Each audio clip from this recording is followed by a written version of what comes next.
Ladies and gentlemen, welcome back. Don't scratch your eyes, it's a Monday and we're back on the couch. We still haven't got the full three of us, but I've talked to Tots. The plan is to, in about 2 or 3 weeks' time, we'll finally get it settled. Tots has grown up too much. He's got a real job. Yeah, bro's, suit, blazer, tied a lot. But he'll be here in a few weeks' time.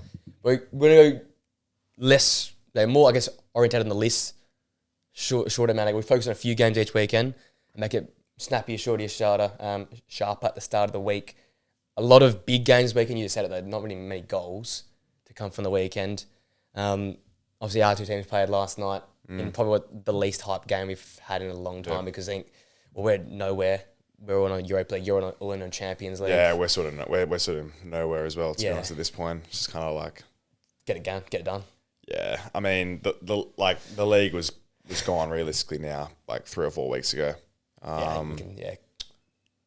So, yeah, as you said, I think all our eggs are in the Champions League basket at this point. Need to try and make something of this year because if we don't, we're sort of ending up in a bit of a weird position at this point. We're sort of plateauing a little bit, and I know injuries haven't really gone our way, but yes, it was a bit of a dead Man United Arsenal game historically. So, yeah, I don't know if you want to get straight into that. We go straight into it. 1-1. It just sort of summarised it, I feel like. 1 goal apiece. Bruno, great free kick. RAYA, absolutely ridiculous in this game. We'll touch on some of those moments. Well, yeah, we thought he was ridiculous. I mean, okay, so yeah, you should leave with this. I should let you take the floor for this. Oh, well, I was just like ranting before we started because I've been absent on Twitter as of late, but I saw a tweet which just like did my head in. And I just couldn't help but respond. Right, you know what I mean? You bit.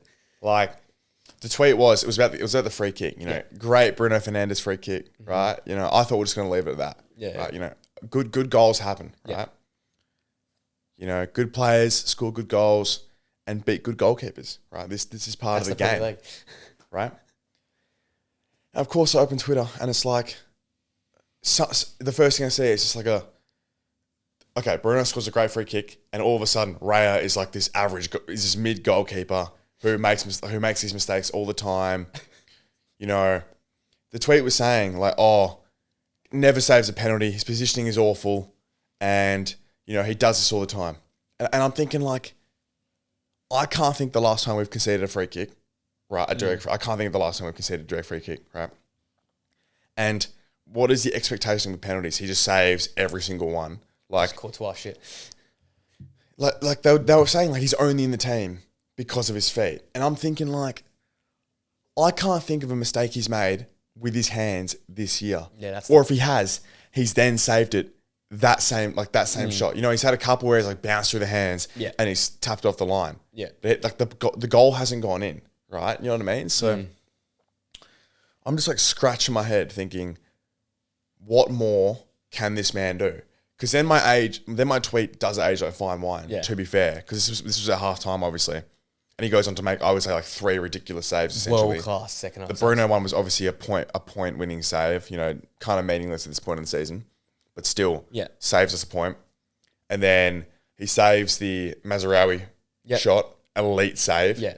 Reaction. And he saves the Xerxes shot as well. I mean, and Xerxes sucks, but he still did something, you know, he still got the shot off, right? You know, we'll talk about Xerxes. I think he's that mid. But yeah, I don't know. That just really infuriated me, and I had to sort of voice my opinion because, like, I thought the whole year he's been so consistent. He's been consistent now, I'd say, for 2 years, and has really sort of cemented himself as probably one of the best keepers in the league, which we'll touch on later. But say, it's time. But yeah, I think you agree with me. Like, yeah, well, as I say, I for context, obviously they use that really bad screenshot of him probably setting the wall, where he's like all the way to the far side. Then like there's context. So Bruno Fernandes scores a free kick at Pickford's near post, 2.5 weeks ago. And then secondly, in the era right now, it feels like there's no strikers and keepers are only good with their feet. He's, in terms of hands, probably top 2, top 3 in the league. Like Pickford, Allison and him. Like who else are you going to take for hands over those 3 there? So I don't know. And I was probably in that guy's I think he's the most well-rounded keeper in the league. Yeah, Alisson's amazing with his hands. He has been sketchy with his feet. As time's gone on, yeah. You know, throughout the course of his career, right? Edison, you say the opposite. Edison's been super consistent with his feet. There has been times where he hasn't come up clutch in big games. It hasn't really affected the result in previous years because City just win the league by 10 points. But I think Raya, at the moment, is the most consistent keeper in the league, right? In terms of well-rounded. Yeah. You know, I'm not saying he's the best, but I'm saying as in, like, if you want an elite ball player, an elite shot stopper, right? Then I think he's that guy, and it justifies the transfer from last year and the price tag and whatever. So, you know, I don't think there's much more to be said other than the fact that I just hate this side, like, you know, the Premier League. Like, didn't even make him. It wasn't even a mistake. It was not a mistake. It's a Wolves error. It was and it was an elite free kick. Yeah. Number one. Yeah. Right. And then, you could argue the wall, which I just read was apparently too far back. 12 yards, which should have been they were way too 10. Far back. Yeah. Yeah. And then, you know, like, the reality is, if you watch the free kick, he starts on the right, and then before Bruno shoots, he moves more centrally. But even then, you're not going to stand in the middle of the goal because, as you said, if he decides to swing it to Raya's, you know, to the post Raya standing at, then, like, he's going to be caught and he's going to be more embarrassed because you can never concede a free kick that side. Yeah, yeah. If the player beats you over the wall, right, then it's what it is. Yeah, You know, it's part of the game. It happens. Elite players score very good free kicks, right? Yeah. And that's what it was. That's what it was. You know, it was their, like, we're touching the game. It was their only shot in the first half. Yeah. Or at least it felt like that watching. I don't know if it was their only shot or not, but it felt like that. We both watched first half and nothing.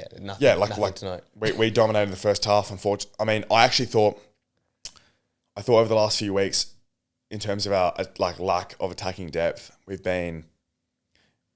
we haven't helped our case by being really slow and stagnant and trying to wait for our attackers to create something when we have a centre mid playing striker, right? We don't really have that natural attacking movement up top at the moment. We have a 17-year-old on the right wing. Yeah. We have Trossard, who to fair is trying, but he's sort of one of those players who's better when he's around other good players, impact players as well. Exactly, right? Yeah. So Trossard's not going to pick the ball up consistently and create stuff consistently. He's going to sort of pop up when you need him to, and that doesn't help his case. And then, as I said, we have Moreno up top, so it's like, I thought we actually tried to help our case this game, at least I thought we're moving the ball relatively quick. It was much better. We were driving. Odegaard was good, as you said. I wish he had a bit more end product still, but he'll get there. I'm hoping he gets there. Maybe 1 or 2 years away, but I think he can really take his game to the next level and become a goal scoring, attacking mid, which is what we probably need to win the league. Yeah. But I didn't think we played bad. In the second half, we definitely looked more vulnerable. Yeah, but you had to go for the gap. You had to chase it. Yeah, 100%, right? In the second half, I guess Declan Rice scores a banging goal, but it was all a bit too little too late. I don't know really what else we created in that second half, which is clear cut, not a lot. But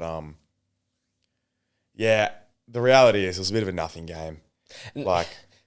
That's the thing though, because you're stuck in a spot now where everything's so hyper-analysed with Arsenal. It's just you fall into that category and have a big team that everything is hyper-analysed. So if you go out there and underperform or not match it, you get slated for that. So you go for a second half, you create some chances. I think your first half was fantastic. But because I thought our first half was actually really, really good, to be honest. I know, and you know this, and the midweek guys know this as well who watch that show. I've been critical on Rice and Erdegaard a lot this year. Yeah. In particular, Rice, because I have such high stands for him. But those two, I would agree, actually. Those two have lifted so much across the game before. Who'd you play last time out in the Prem? The previous Prem game, Champions League midweek. Was it 0-0 or 1-0? 0-0 versus Forest. 0-0 versus Forest. Yeah. I think your midfield was much better. I'll give it to you. The midfield was much better in that game. Forest just sitting with 20 behind the ball. So that's nothing on that. Yeah. Then 7-1 PSV led by Odegaard. This weekend led by Odegaard that first half. So I think first half was fantastic. Second half it's going to open up. Garnacho shows that's his game. Loves the counter-attack. Loves those chances. Dalot and Masraoui are pushing on.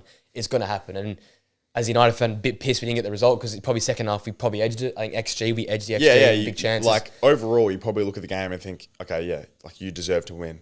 But this is back to that original debate with the Ten Hag thing. You said Amrin literally came out and said, I don't want to play this way, but we had to in this game because otherwise we would have got battered 4-5. So, look, in the end, no one gains anything, no one really loses anything, though. It's just a holding type of game. But I think you can take a lot from, like I'm looking at Erdegaard's stats, 96 touches, 3 key passes, 3 out of 3 accurate long balls. Like, is that not, other than the goal, exactly what you'd want from Erdegaard? I also thought, like, he's been a little bit sloppy with his, like, little short game stuff probably throughout the season. Mm-hmm. I thought last night he was very good in the first half with, like, just little flicks and little passes and, you know, like that sort of attribute to his game, which has been, like, so highly praised.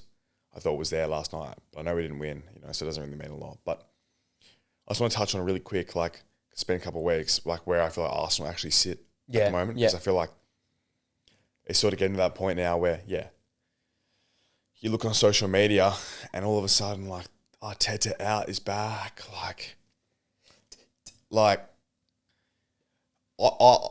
There's not a lot more this man can do with this team, you know? Like,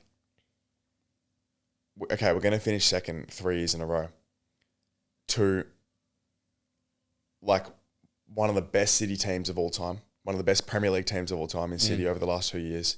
And I get it, they've dropped off a cliff, so it should be our time to that's kick where the on this year. come from. But then, who saw this coming with Liverpool? Like, they're gonna have a Ballon d'Or winning best season out of a player in Mo Salah, right? In Premier League history, like that is the level we're talking here with Mo Salah's season. You know, like, we're up against that level of output and attacking threat, and then, to be fair to them, when I have historically sort of said, they've always said the attacking output. Defensively, I've been a little bit unsure with Liverpool. Yeah. They've been rock solid this year. Konate and Van Dijk have been rock solid. Alice has been as good as ever. And and even Trent and Robbo have sort of played their roles. I don't think Trent's been to the level he's been. Neither of them really. Yeah. Well, Robbo hasn't really been there now for a couple of years. Yeah. But, as you said, they've done enough defensively because they've got so much threat up top now at the moment. Yeah. They don't need Trent getting like 15 assists and a couple goals. So they don't need that. They just need, like, play their role this year. Mm-hmm. And Mo Salah will take care of the rest. Like, that's sort of the level it's been at this year, you know? So are they on track for 90 plus points? They must be. I think they're still there because only one loss, right? Yeah, I mean, they've lost one game. No. And that is just like, whether they get 90 points or not, when you only lose one game, right, it can be, that just becomes so deflating for the other teams in the league because you're never really given these big holes to capitalize on. They might drop 2 points, you know, like, they might draw, but then like a loss just on a week by week basis. Momentum, man. Yeah, it just exactly. It just feels so different compared to, like, you know, getting a draw and then winning the next game, and then you might draw again 3 weeks later. But, like, I don't think you can underrate that element of the game. Whereas when we lose sort of 4 or 5 games, you're consistently opening the door for the other team to capitalize on. And I just feel like it just kind of takes away from, exactly, as you said, the momentum. But, you know, like, the point is, I'm still 100% all in on Arteta. I think this guy can take us to the promised land. You know, and we're in a great position in the Champions League. You know, what more can you do than a 7-1 in the first leg? Like, we're going to probably rest the whole team, which need it in the home leg. And then whether it's Atletico or Madrid, we're going to have, like, one hell of a quarterfinal. It's going to be a big quarterfinal. It's a massive quarterfinal. But if we can get our players back, we can get Saka back, and all of a sudden we have a bit of attacking depth on the bench finally. You know, I'm like, look, you look at Real's team compared to ours, assuming it's Real that goes through. It does look a bit night and day, to be honest, especially up top. But it's a perfect stage for us to show England and the rest of Europe and the rest of the world the level this team is at. You know, like, kind of like create some real, like, validity to how good this defense is. You know, shut down Mbappe, shut down Bellingham, shut down Vinny Jr. You know, because the defensive players are there, right? And I'm also keen because Madrid's not going to sit back and put 10 players behind the ball. No. It's going to let us finally, you know, have a natural attacking game where we can use the pace of Martinelli, use the pace of Saka, let Odegaard have a bit of space and play some balls through, stuff like that. You know, like, that's when that was when we were playing our best a couple of years ago, is when we weren't renowned as being this sort of big club. You know, we didn't have 70% possession. Yeah. We're playing with 45, 50% possession, and we were able to play a free-flowing attacking game, which I think suits our players, especially with like a lack of a striker. Right? So, yeah, like, I think we have a great opportunity this year to capitalise in the Champions League. And I'm not sure what our run would look like post-Madrid. I can't remember. But if we can get a result at Madrid, then, you know, like, I think the whole scope of the season changes dramatically, right? Well, like, if we finish second and win the Champions League, it's our best season in 20 years.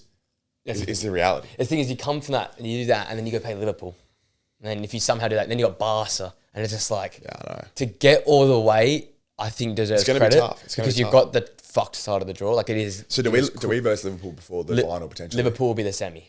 Is that what it is? Who's Liverpool versing now? PSG. They got the 1-0 win away. They had like one shot. Lost, yeah. That's what I'm saying. Liverpool, Real Madrid, Barcelona, they're Champions League teams that know these nights. And like going back to the league, I'm looking at the table. This is what I like. By doing Champions League prediction, the Premier League prediction, I'm always looking at form guides. Liverpool's worst run of form is like 3 draws in the last 5. They've drawn 7 this season, which is actually not that great, by only losing 1. But for me and for you to summarise your season pretty simply, 15 wins but 10 draws, 3 losses. Those 10 draws can be 4 more wins if you ever send it forward. 100%. So let's not like waffle around it. I would say even the losses though. Even we've had probably 2 or 3. We've probably had 2 losses this year. 3 losses in the Prem. Yeah, and probably at least 2 of them have been like we've been playing against such a low block, and they just nag one late. Like they're the losses we're talking. There was one a couple of weeks ago. I think it was Bournemouth. Yeah, Bournemouth did their job defensively. Yeah, I can't remember who it was. I think it was Bournemouth. It was 1-0. Where was it? Have we lost 6 points to Bournemouth this year? Because we lost 2-0 as well at the start of the year. I swear. Anyway, I think it was Bournemouth. The point is more so like we are crying out for a centre forward, right? Pretty simple solution. Oh, West Ham. That was it. West Ham. Yeah, it was West Ham. We lost to Bournemouth earlier in the year. It was West. Oh my god, was that? Oh my god, it was that Jared Bowen cross. Yeah, that was unbelievable.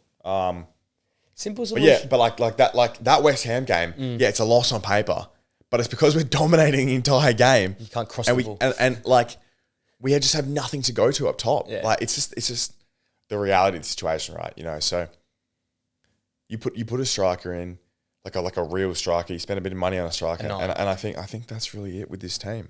I don't know what else you need. Then you got Hardy's probably going to leave. It looks like, but then it sounds like we're getting Zubimendi on that 50 mil release clause. Yeah, got to agree that. I hope we don't get Lautaro Martinez, which is what we're rumoured with. Well, yeah, I don't really rate him. I think he's been, he had one good year where he was clinical, but then I think either side of that he hasn't been great. Yeah,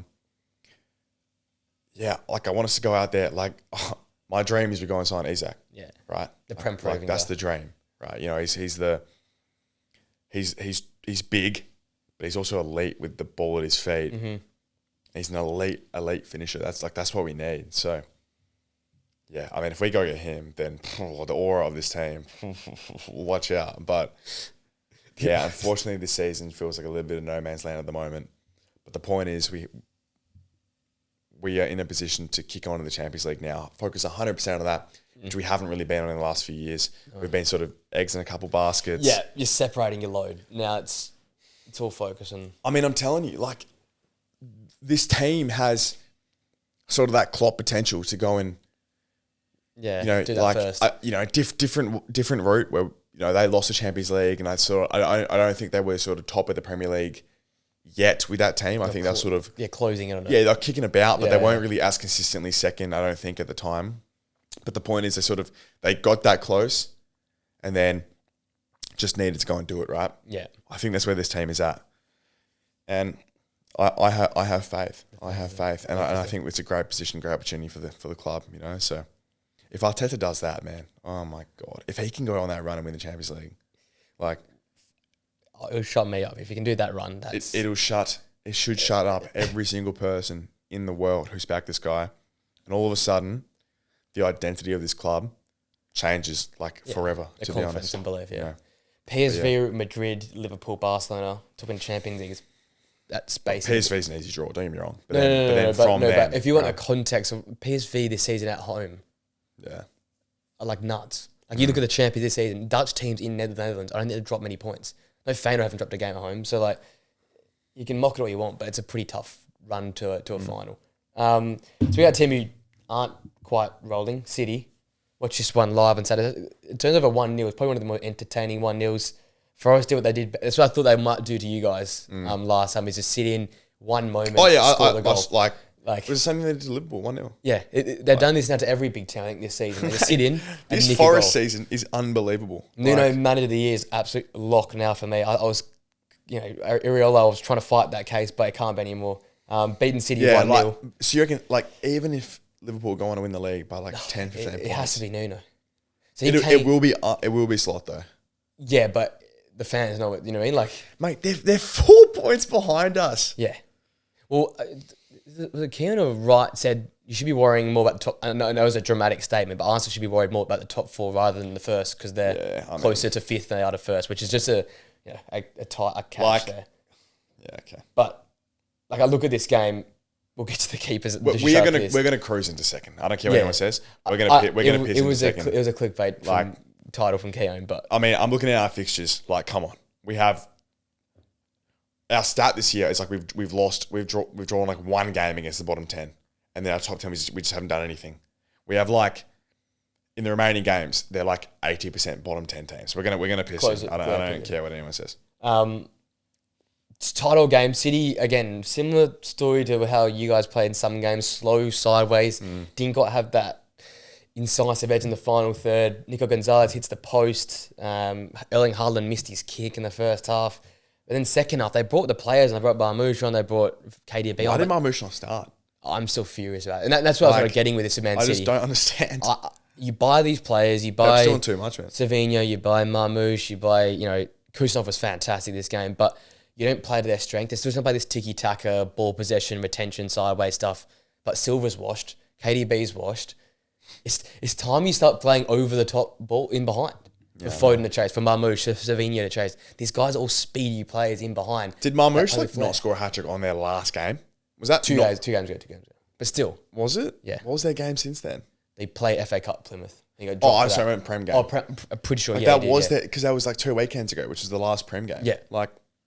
I just think Pep, I said it to the Man City fan I know, and he's like, yeah, but we trust Pep. And I'm like, ego has to be put aside a little bit now because it's clearly not working. Apparently all 5 of these sort of stalwarts all leaving. Yeah. So why are we still trying to play? So is that KDB, Silva, Stones, Edison, and Walker, obviously. That's the 5 that we know of. Yeah. But there's your stalwarts, they're your ball retention, your system players that worked for 5 years, and that's fine. But you're buying Marmouche, you're possibly buying Florian Wirtz, you've got Savinho, you've got Doku. Why are we trying to play these guys can't do that? Yeah. They don't. So you signed in behind. You signed Doku. Yeah. And Savinho, knowing what you're getting. Yeah. You're getting pace. You're getting width. You're getting crosses. You're getting directness. Yeah. Right. 100%. I don't know why you're trying to play in between the lines. Pep kept doing this to Savinho. Mate, he's not going to cut in and shoot. Yeah. He's going to go to the bar line, whip it in. Yeah. Haaland needs to be there. And poor Haaland's having a tough old time because he's getting nothing created for him. Yeah. How many goals he got this season? Still got a fuckload. I think he's still second. He would be second for sure. In the Golden Boot. He's only... Okay, never mind, I just reloaded. Wow, Salah, man. Wow, I didn't know he was set. Wow, 17 assists and 23 goals, is it? No? It's 27 goals. 27 goals, 17 assists. He's got 44 goal comps. Yeah. So 46, that means, is the record from... 44. Shearer, I think. Mate, it was Shearer. It's 31 and 36. But what he'll do, he'll get a 2020 and be the most, which is ridiculous. I'm hoping he doesn't get 2020. I know, but I say because we can't call the Henry thing. We have to got the Salah thing now, which is crazy.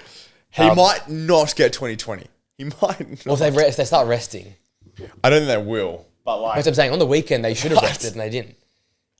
He might not get 2020. Maybe. Before we get out, I want to shout out Hudson-Odoi, great game. A goal, 34 touches.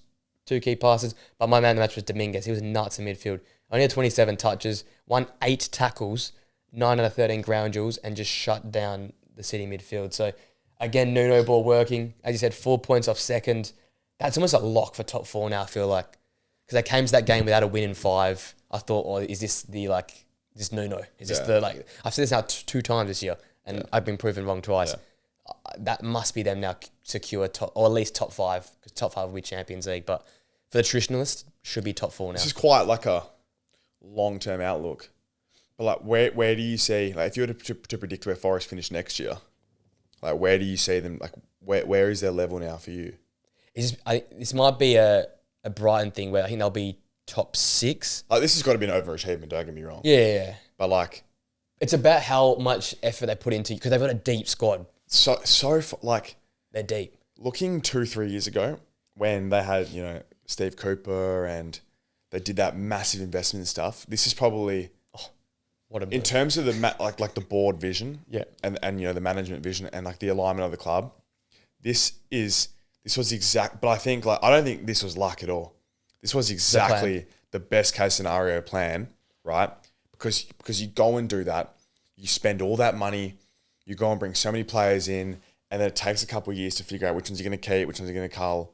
But then you're left with a squad of very solid, relatively cheap players at the time, but you just get a mass volume of them and find a couple diamonds in the rough. Yeah.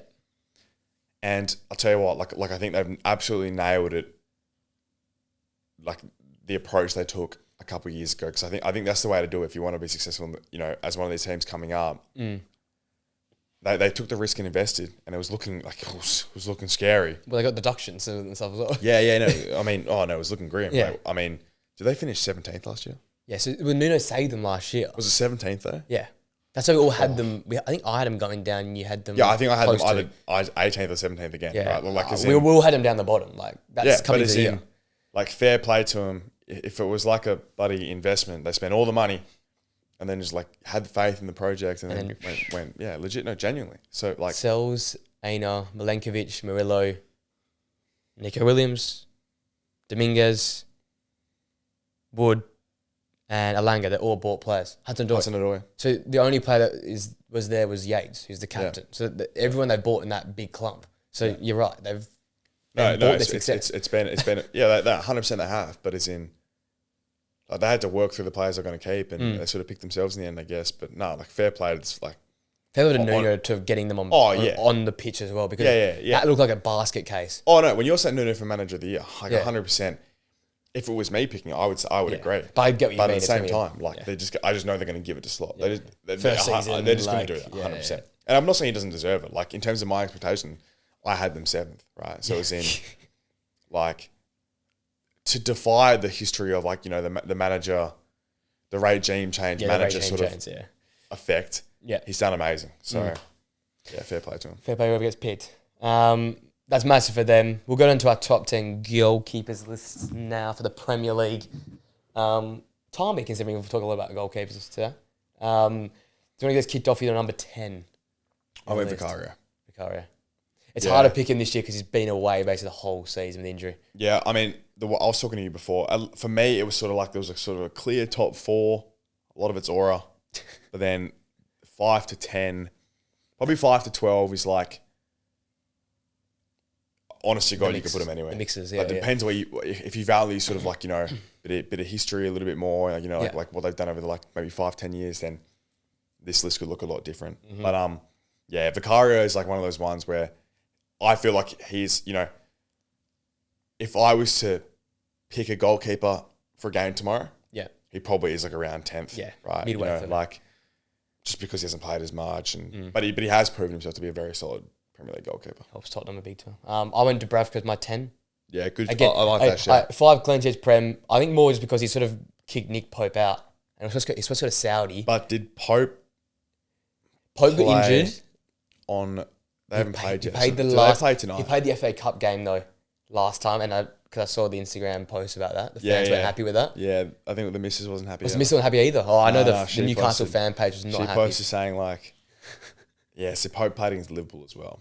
She posted saying, you give them all your all and they don't give it back or something. Well, it's true. Like He turned down Saudi to stay because Eddie Howe apparently promised him game times. That was what I read about the Newcastle fan page stuff. But he's been fantastic. A great second option. But Hope started the last 2 Prem games. Fuck. Or Dubravka. That's a stitch up. I have number 10. I really rate him. I guess I did concede 4 goals to City. Yeah, stinker. Yeah, poor Dubravka. No, valid. On to 9. I've gone Flecken. Flecken 9, yep. Save percentage merchant. Yeah, no, like 100%. Bit of an FPL goalkeeper. Mm-hmm. You love a bit of Mark Flecken in FPL. But no, like once again, kind of just like one of those keepers who does his job week in, week out sort of thing. Probably needs a couple more years on his current trajectory to really cement himself as like being sort of that next level. You know, but I don't think he's too old, Mark Flecken. I think he's probably like, I think he's late 20s. Yeah, late 20s, early 30s, which is young for a keeper. Goalkeepers, Yeah, like he's one of those keepers, so I wouldn't be surprised if he sort of got a bigger move down the line at some point. But yeah, just does his job. He is 28, I guess. No, 32. 32. Oh, nearly 32. Why did I have 32 or 28? But that's the thing, like they don't really come onto the scene until they're a little bit later. I was saying I think he was in and around Germany for a little bit, but always a sort of like, behind thought. But has also succeeded David Raya very, very well. And I'm about to say, come into a successful club. If you get bought to a successful club like Brentford, you obviously are pretty handy. Like, they're especially well like their scouts and stuff. My nine's Kepa. Trying to say, it probably would have been higher if it wasn't for last night. I had a stinker. We'll get into that in a minute. 5 clean sheets. One of the like stats wise, I think you mentioned this before. I think I've read this previously a few weeks back. So stats wise, he's killing it this season for like percentages and like goals prevented and stuff. And he's been good for Bournemouth because I like Travers as a backup option. I thought he might take number 1, but Kepa has been massive. FA Cup. Yeah, it was quite a big pre-season move, right? To bring in Kepa. A lot of money, wages. When Travers is like being good, right? Yeah. Like, And he's come from Real Madrid. Like, yeah. Their wages is a lot. I think they must have had to take in a lot of the wages. I don't know how much they're paying him at Madrid. It's Madrid. They would have taken a lot of those wages, I assumed. Yeah. So then he's gone back to Chelsea. Chelsea would not want to be paying him. Bournemouth are definitely taking a fair chunk of those wages. So it's a big call for Bournemouth. Again, they're on these steps up. I think it's a great get, though, for them. And I got him in 9th.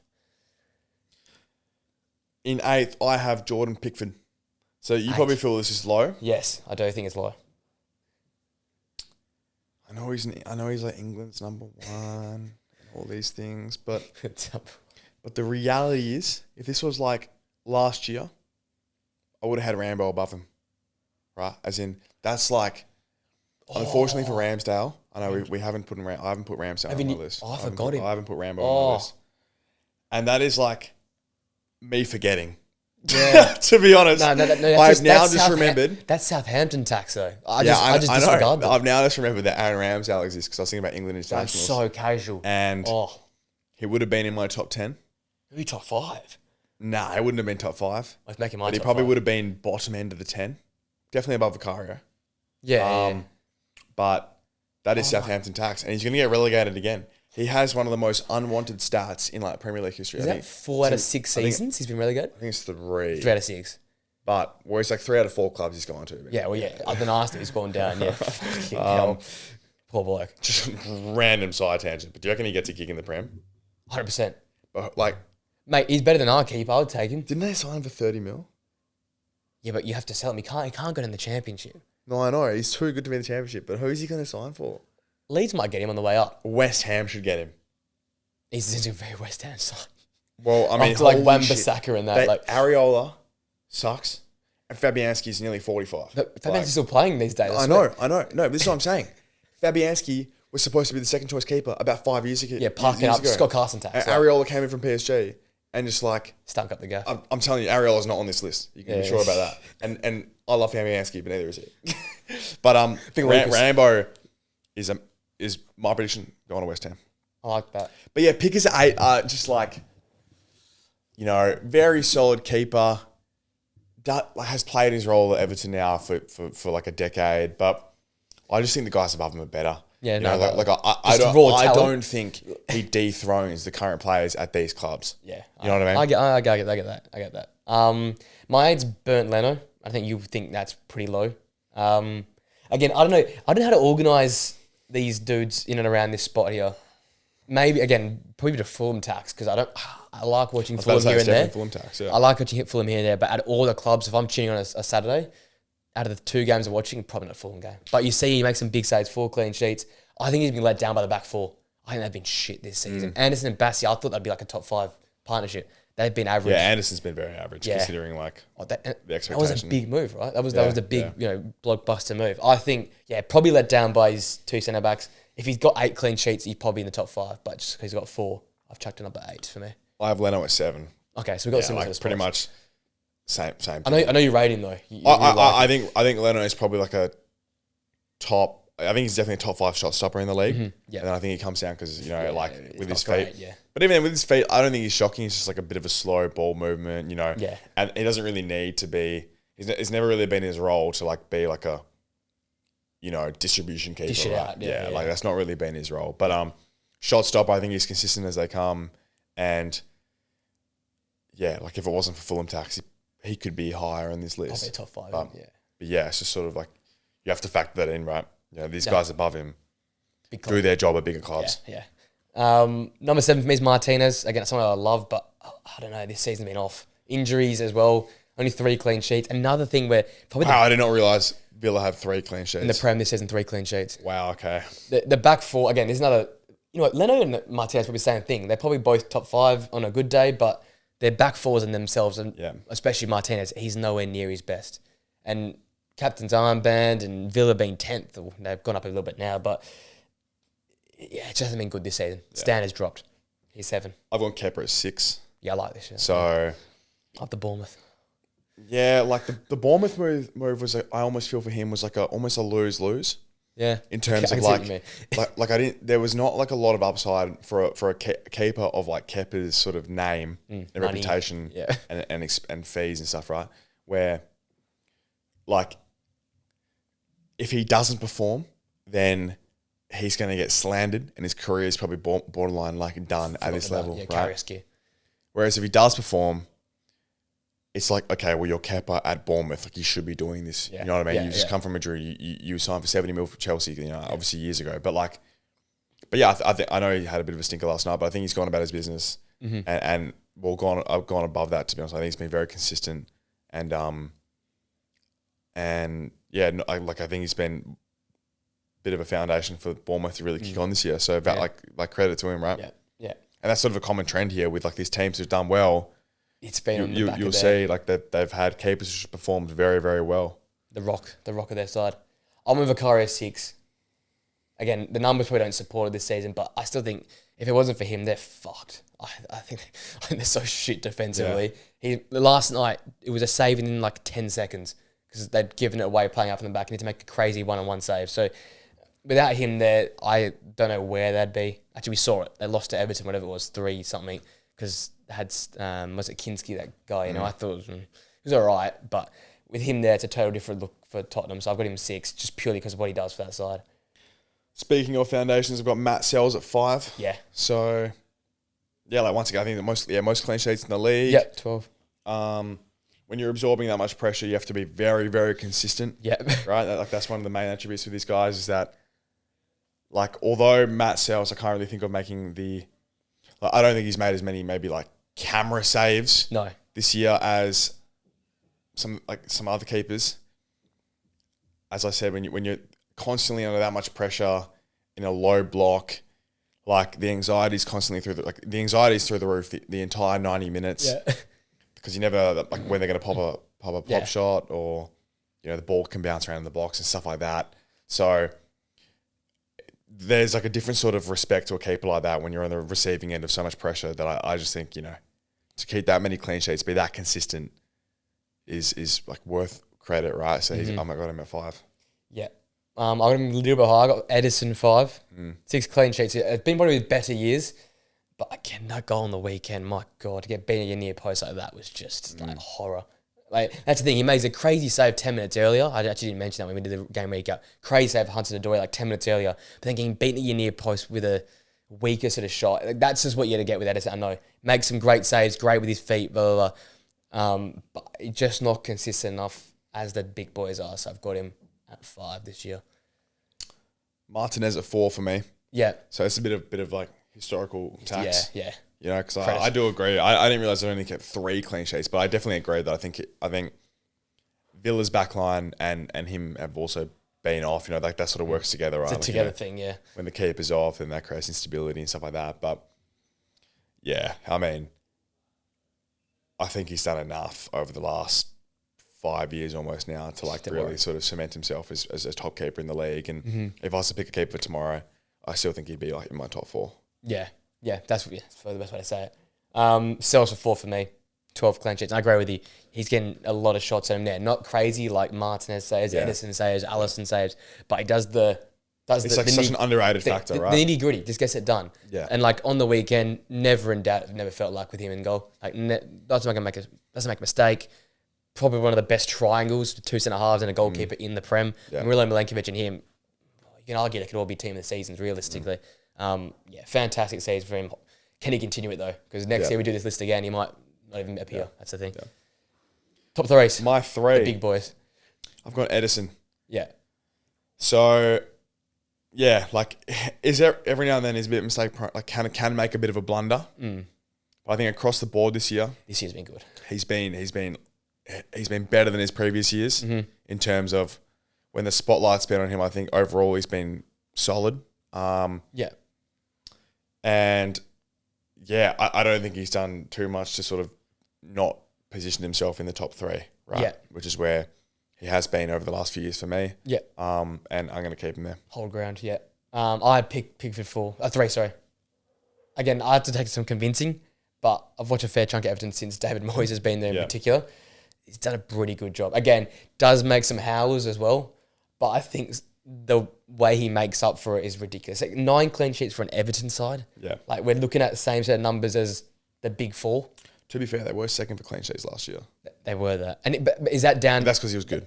As good as good, and because the back 4. Again, it's almost like a keeper plus back 4 list, because if they don't have a good back 4, you can sort of see the fall away. But Pickford's forever been good. I've just woken up to it, so Pickford 3 for me. Top 2. What order? Heart or mind? I have gone mind. Yeah. But I think you can make a case that this season, after last night, I have gone mind, so I've gone Allison 2. No. I've gone RAYA 2. Yeah, agree. But I think this is up in the air. Yeah, no, that's true. You know, and if he was a better free kick goalkeeper and penalty shot stopper, then he would be easily number 1 apparently. But number 1 in the world. But yeah, I don't know what else to say. I think these 2 really clear top 2. I think there's these 2, then a gap, right? And I think RAYA's been incredible this year. Like, I think a lot of goalkeepers. I think a lot of defenses make their goalkeeper look better. I think people would expect that with Arsenal because of how good our defense is on paper. This season though. But I'm telling you, this year, RAYA has saved our defense aura a lot. Yep. Like people still look at our defense and, you know, there's a lot of aura attached to that defense in terms of like where our team is good. Mm-hmm. You look, okay, we can't really do much attacking. And our defense is very good. But this year, RAYA has saved this defense. I think so. A lot, right? And you don't remember it because you just see the score. It's like a 1-0, 2-0 Arsenal, whatever. You know, it's a boring game. But yeah, he just pops up and makes ridiculous saves week in, week out. I mean, people are forgetting the first 2 months of this year. I swear he was making like Villa. he was making incredible saves every game, and he was like the team of the season lock like 2 months into the year, right? And then when Arsenal sort of fell apart a little bit, he sort of wasn't in the spotlight as much anymore anyway because we just weren't doing enough attacking, right? Mm-hmm. But yeah, I don't know what else to say about this guy. I think he's incredible. I think at the time when, you know, obviously we touched on this Rambo RAYA selection a lot, but there was so much sort of up in the air about this decision. Mm-hmm. And since then, I just can't, like, I just don't think he's really solidified his spot and really reinforced that this is like the right decision, you know, and proven Edu right and Arteta right. And yeah, he's young. Like this guy is actually a young keeper. Yeah, he's in his 20s. Like he actually is in his 20s. I think. No, he definitely is. He definitely is. I think he's probably like 27, 28, right? Spain's the next number one. Okay, he's 29. But he's in his 20s. But he's in his, no, but I said 27, 28. So okay. Again. But he's like that is young for a goalkeeper, right? Yeah. Like he's got 7-8 years left at the top, easy. And I think he could be a key factor of what's to come with this Arsenal team over the next 7-8 years, which I think is a lot of success. So yeah, there's not much else to be said. It's just the fact that the guy above him has done it for longer, and is arguably still better anyway. So it's like that's the level we're talking to, you know. That's the thing. Like in Prem wise, I agree. You put them in a whole category of their own. But then I look when we did this list for like globally, it's like the Courtois, Alisson on their own. I think that's sort of the if you valid. Zoom out, it becomes a bigger gap. But if you zoom in, it becomes a really they both are quite close to each other. I 100% get what you're saying. Yeah. I think that's like when you look at it on a global scale, it's more so as in out of the teams that win stuff. Yeah. You know, are you picking Courtois? Are you picking Alisson? Yeah. The caveat is that you sort of have to like win stuff. Like it's like a prerequisite there. But you zoom into Prem, 20 teams. But well, 10 relevant ones. Yeah, exactly. When you look at the Prem and then you look at the gap, there's no coincidence there that one of them's been second every year for the last 3 years, and then Liverpool win the league. You know what I mean? So it's in like RAYA has been a top keeper now for a couple of years. Yeah, absolutely. Yeah. In terms of like Premier League pedigree, where they're finishing, but along with that, he's also just been insane on his own form. Yeah, and that's just not since that's why we bought him, because he's elite at Brentford. Right? Yeah, he came from that great form. Yeah, I was thinking Alisson, one of a kind in terms of that regard, so balanced, similar to Ryan in that regard. But I guess I probably form weighted it too much with Raya, to be honest, because the rest of my list is like, okay, I've got Martinez as a 4, and then the reality is Alisson he's got that. He's going to be arguably the greatest Premier League goalkeeper of all time. Yeah, catalogue. He's got the catalogue there. So it's anyone else but me. It's an easy decision, but I think Raya on this season, I think Raya is incredible. Alisson's missing more and more games as years go on, but there we go. There is our 10. Alisson, Raya, I guess unanimous top 2. The rest of the filter from there. We're having 2 more games in this one. Brighton 2, Fulham 1. Do keep an eye on this one. Brighton coming into good form. They've continued that with a 2-1 win.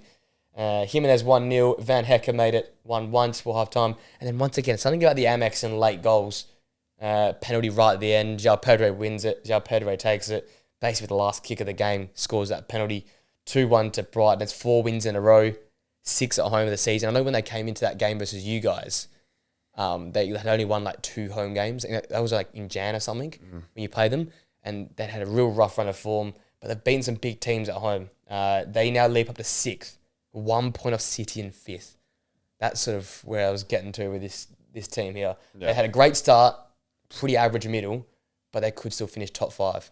Like, are we thinking Brighton getting Champions League footy for next season? Because they're hitting form at the right time this season. Because 4 straight, their best run of form. Yeah, they've definitely gone under the radar this year because they've lost a couple. Like they'll lose randomly. They drop shit games. Yeah, they'll lose randomly like 3-0. But I look at it, 6 losses. That's like less than Forest, Chelsea, City, Villa. Well, they're versing City. I didn't realise they're versing City this weekend. Yeah, that's the game live stream. So I'm keen for that one. That's going to be a good one. Yeah, wow. That is legit a top 4 decider. They win that. They go ahead of them. Then they got Villa. Palace away. Look, it's not an easy run. It's not easy. Leicester at home should be relatively easy, but it's Bournemouth. It's Brighton. You just never know. But no, look, it's going to be a tough run in. Yeah. But yeah, they are hitting form, and João Pedro's hitting form as well. He's getting involved now over the last few weeks, which is good. Yeah. Welbeck off the bench is a cheat code as well. I think he scored Welbeck's been elite recently. 2 off the bench last 2 games, nearly scored on the weekend as well. So that's the thing. You have strikers like that. Wow. Imagine, I know, with the top 5, imagine Forest and Brighton make Champions League. And City aren't in there. That'd be mental. That is not on our bingo cards. I think City will get there. You still back them? Yeah. I'm just like, I think City will win this weekend. Right, like it's just the way I. It's the way I sort of just view the situation. Right, I know they've been shocking. I just have to have blind faith in City. Yeah, it's City. Plus, they are also above them, so like they have been better so far this year. But yeah, I would back City in that scenario. But it makes for good storylines for the remainder of the year, and it's something to monitor. I'd probably rather Brighton win it than they're ahead, because then obviously you had said they've got some tough games to come, and City have to show us something. Because if you don't make Champions League football for next season in a top 5, like who do you sign? I don't think you can pull talent in. Like, they've been getting people in because they're winning shit. If they're not in the Champions League, can they really go and get Verts and all these guys I want to get? Like, can they actually go and buy those players? I still think with Pep at the helm. You still reckon they... Because I still think it's like, okay, you know, you just have to like cop 1 year no Champions League with these players, but like realistically, you could have Prem though. You're gonna sell them. We won the treble like 2 years ago, 3 years ago. Rodri's back and Ballon d'Or winner. We got Haaland. Like you're playing in. You can still sell them. They're playing in the best team in the world. Like you can still sell that. You can still sell that. You know what I mean? So I think no Champions League isn't going to really deter too many players when Pep's at the helm. And still bad luck though, isn't it? No, it's not ideal. Yeah, like it's not. Yeah, like it'll make decisions harder for players, like players who are moving to the Prem and moving to big clubs. It'll definitely impact that. But I still think that like it's all good. The only real clubs you'd probably turn them down for are like Madrid and well, you guys, Arsenal and Liverpool. Well, even then, I wouldn't. Well, because they're going to spend so much of wages as well. Yeah, so it's like they're going to give you. We're not going to be able to compete financially. Yeah. So if they're not going to sign for us next year, and if the City don't make Champions League, then they never will. So it is a good point. Like that's about the only opportunity we're going to have to sign a player for less money. Yeah, because the demand's not going to be. Yeah, it's interesting though. But I'm definitely. I think that's the game of the life from the week, and that's a massive one. Brighton versus City. Fair bit of Brighton, as I said, as you rightly said, they started on fire with a new manager, disappeared, lost a few games, couldn't win at home. They didn't win 7 games at home in a row, I think it was, and now they're on this great run of form. So they're making it interesting. One of their competition or rivals for that spot is Bournemouth. 2-2 with Spurs. This is a real. I knew coming into it was going to be entertaining. But fuck, it was amazing. At the start, Evan Nilsson, 17 seconds in, Romero gave that ball away. He had a chance. Once again, though, Vicario to the rescue. Once again, against Clive in the 4th minute. So Bournemouth had 3 shots on target in the first 4 minutes. Couldn't score. Did open and scoring with Tavernier just before halftime. Just after halftime, Clive made it 2-0. He's having a great run, by the way, Clive. And then Papsar. Well, that was disallowed though. He was, and then that was offside. Evan Nilsson scored. Yeah, Evan Nilsson scored the Clive assist. The other one then at 65th. That's right. Papsar. I don't know if you've seen it. Did you see the goal he scored? No. I'm pretty sure it was a cross, but that sort of just summed up Tottenham's day. He, from the wide spot, whipped it, and it just floated over Kepa's head off the post and in. That was his first mistake, Kepa. Oh, wow. Off his line, got caught out. It was one of them. It was one of those. Bro was not looking goalwood. But, hey, Kepa off his line. And then the second one, the howler, just before the end of the game, came out. Son was going nowhere. Oh, did he give that Son pen away? Yeah, dive, took out Son. Son scores one of the most outrageous Maybe it would have been a bit lower then. Yeah. It was a tough night for Kepa. Bournemouth dominated this game. 2.5 XG, 5 big chances to 1. Vicario made 6 saves. Maybe Vicario, the recency bias really makes sense for your list. That's why I really had to back in Vicario after that one there. But tough for Bournemouth because they were 6th. Yeah. They were literally in that 6th spot if they had won that game. They actually showed the live ladder on the broadcast. So where are Spurs? They're 13th. We're 14th. So I saw Ange was nominated for Manager of the Month. They did win 3 on the trot prior to... wow, you guys are the same points. Exact same points. Oh my God, being a United fan must suck. Negative 6 Negative goal difference. Mate. Out of the Emirates as well. The FA Cup's always our falling card, but not this year either. Mate, that is like... That's what I'm saying. Last night was we have been so boring this year. And our goal difference is 28. Yeah. Because you keep clean sheets. No, but like... Wow. You don't have some Arsenal fans goal. are so delusional and take everything for granted. Like... that's hard because every top team, once you're a top team, you expect... I don't give a shit. We're so delusional. No, I hate them. I hate AFTV. Right? There goes a collab. Collab you might ever have. Yeah. Robbie's not... I know. I love Robbie. Yeah, no, I love Robbie. I love Robbie. I listen to Robbie. I can't stand some of these AFTV guys. I can't stand them. You have to hire them, don't you?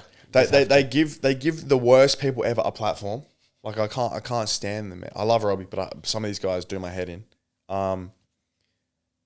But yeah, like, and I hate FPL Twitter. Or I hate Premier League Twitter. Even more FPL Twitter. But I hate Premier League Twitter. It's so toxic. It's toxic as hell. So annoying. Like, you know, no one can just ever accept that. Like, you win and lose. You lose sometimes. You draw a game sometimes. You win sometimes. Like, mate, 10 years ago, like 20 years ago, if you won the league with like 75 points, that was normal. Go nuts, yeah. You know, like, it's so annoying, man. I just can't stand it sometimes. I was a bit pissed in this game for Bournemouth, though. Gotta be honest. Pressed well, had it down pat. They are struggling, though, in recent games. They haven't picked up a win in a while, but they're going to keep it interesting. Quick table check while we're at that. Let's go to the top half. So Fulham, 42 points. Newcastle, 44. They play tonight, Newcastle. Bournemouth, 44. Villa, 45. Brighton in 6th and 46. So Bournemouth so won. Newcastle, my Newcastle prediction could still age well. I think they'll come through. Because they win that game in hand. They go 6th. Which they should tonight. Yeah, West Ham, yeah. They go... Actually, no, they go go 6, but on equal goal in difference. City. And then if City and Brighton draw... They get Newcastle have a great opportunity here to sort of like... Yeah. They have got the Carabao put the Cup, pressure though, on. which they're going to be focusing on, I reckon. And we're versing Chelsea. So Chelsea, like... 2 big games this probably weekend coming drop up. points, I would say. I don't like Chelsea at all at the moment. I don't know how they're doing this. Martinelli will start. We'll have Trossard as striker. We'll just slap up Chelsea, which would be good. And then Newcastle. Yeah, look, Newcastle have a pretty good run. Yeah, I'm a bit pissed. Oh, they're away at West Ham, but then they got but I think it's still like beat Brentford West at Ham. home, who aren't good away. Leicester away. United, they'll win. Palace, they'll win. And they've got no other commitments. Switch at home. Yeah. That's the thing. After Carabao Cup final, they're done. I'm pretty sure. I think they're not in the FA Cup, if I'm not mistaken. So wow. So that last spot, because I reckon Newcastle make it. Then I reckon that last Champions League spot is really like Chelsea, City, Brighton, potentially Villa if they turn it on. Yeah, but as in they're all all those clubs, because when you look at Newcastle at 9th, you kind of like it feels a little bit more open than it is. Where I think the reality is Newcastle are the ones who are going to probably win that one game. All of a sudden they're up there, and then in the mixer, the rest of the fixtures really make it quite hard for the other guys. Interesting. Fingers crossed, Iriola. That's about the only exciting thing for the last back end of the season. I think I will make a video on it. It's funny how the perception this year has been tough. Can we still win the league? Can I mount a case for us to win the league? See, we win our game in hand. We go 12 points behind. I would have said this if you'd lost 7-1 at PSV. So it was only Prem. Like you were like all in on Prem, but there's no reason to go all in on Prem now. Like there's zero reason for that. Yeah, that's the problem. And Liverpool are somehow fielding. It's more so who can Liverpool drop points to? By the way, Nathan will be in Liverpool, I think, in 3 games' time. And if you have 2 losses and a draw, I think, in your next 3 games, he might get to see them lift the trophy at the game. That'd be amazing. So that'd be the best thing ever. He is literally, and he's going to see a Champions League. So they have the Merseyside derby. That's a tough one. They could drop points. They could. Fulham away. They could drop points. So they've dropped 4 points there. They've drawn those 2 games back to back, and then they're starting to get a little bit nervy. West Ham at home, and that's when shit is the fan. Souček goal. So they lose. They lose that game. Meanwhile, we've won all 3, all of those games. And let's assume we win our game in hand. So they've dropped 7 points. All of a sudden, the gap is 5 points, and there's 5 games left. They've got 2 points in the last 3. Leicester away. Okay, that's not a great one. I could be honest. Their running isn't nice. They draw Leicester away, and Salah is injured. Salah gets injured at Leicester away. What happens? What does Ange do? They have Spurs at home, and just slaps them up. And Spurs are fighting for Conference League, and they win 4-1. Son hat-trick. Van Dijk gets injured. So now we're 2 points behind. We're still 2 points behind. No, I think at this point... No, you'd be one ahead. We're 1 point... No. You're 1 ahead, aren't you? Yeah. You're 1 ahead. We're 1 ahead. And then Liverpool can win the rest of the games, and we win the rest of our games, and we win the league. Well, you play each other on the 3rd last game. What are we paying to win the league? What do you reckon we're paying? 300 and something to 1. Oh, I would have said 50 to 1. Yeah, I guess you're probably right. It's it's 15 points with 6 games. Was it 8 games left? I reckon we're paying 50 to 1, but... You're probably right. That's probably more accurate. Yeah, I think 300. To win the league, 41 to 1. Oh. Liverpool are paying half a cent. So you put $1,000 on Liverpool right now? You win $1? $5. $5. I might do it. You win $5. I might chuck 10 grand and win $50. If I put my bank account on it, I win $3. No. I win point of it. All right, let's see, round this up. Should we win and loser? I think winner for the weekend. Yeah, still winner and loser. I'm gonna go Palace, actually. I didn't actually watch them, but again, my Oliver Glasner shout is going to end up perfect.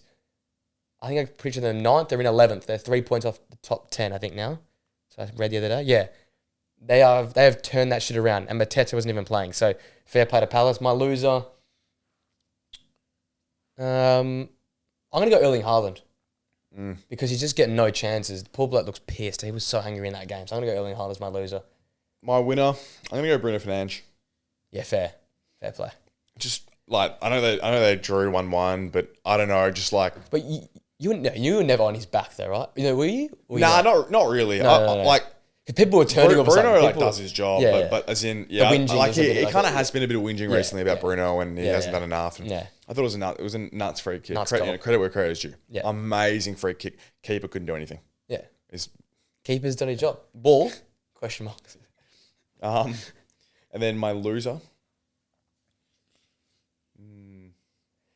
I'm pretty lazy with mine. It's a tough one this week. Probably Bournemouth. Yeah, but say that's probably it. You throw away a lead.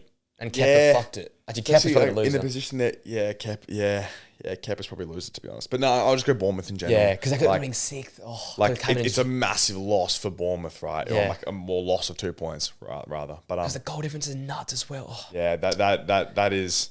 That could have been a lock for top 5. If you're Iriola and you're a Bournemouth fan, you're pretty unhappy. That's because you're sitting on 46 points. Like one off City, man. That would have been. Yeah, he's put you're really in a position to capitalise on whatever happens this weekend. Yeah, exactly. Right? Yeah, Brighton and City, perfect case. But yeah, they just unfortunately drop points late as well. Late. They have Brentford at home. Like that is a desirable fixture. Yeah, you know they need to turn around fast though. They've forgotten how to win a bit. Yeah, which is a bit of a shame. That's stiff. But there we go. That's the weekend wrapped. Our two teams played out a shake your hand type game. City dropped more points. Liverpool keep running away with it. And that's the weekend summarised. If you enjoy the video, guys, like, comment, subscribe. 5 stars on the podcast, 5 stars. Spotify. Catch us next week. Consistency is back. Maybe Tots might be back next week. We don't know. But one day. Maybe next week, probably a couple of weeks. I reckon 2 weeks. I think that's the bet. But that's what we're doing. We're going shorter, sharper, hour eps. Speaking, keep it moving. Thanks for joining us. We'll see you guys next Monday. I'll see you on Thursday with Nathan for the midweek pod. See you later.